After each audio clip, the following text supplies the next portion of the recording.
It is Selection Sunday. This is when college basketball players and all their fans anxiously wait to find out if they've been invited to the big dance.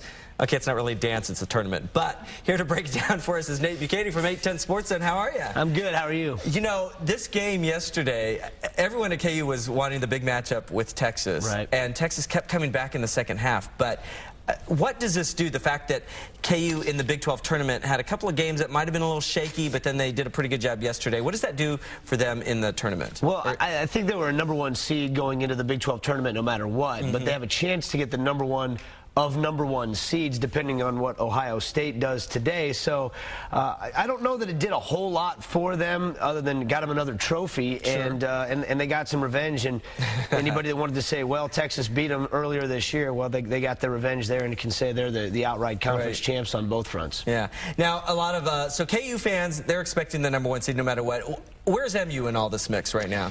MU is in the tournament, we all believe, but I'm guessing somewhere between an 8 and 9 seed at this point. They certainly didn't do themselves any favors over the past few weeks. They've lost 4 out of their last 5, and the one win was kind of a sloppy win against a bad Texas Tech team. So they're not trending in the right direction right now. But as Mike Anderson points out a lot, when you get to the NCAA tournament, all the records are thrown out the window and you go play. But that 8-9 matchup's tough because even if you win that game, you got to play #1 seed in the next game. Right, and that's a tough road to go through.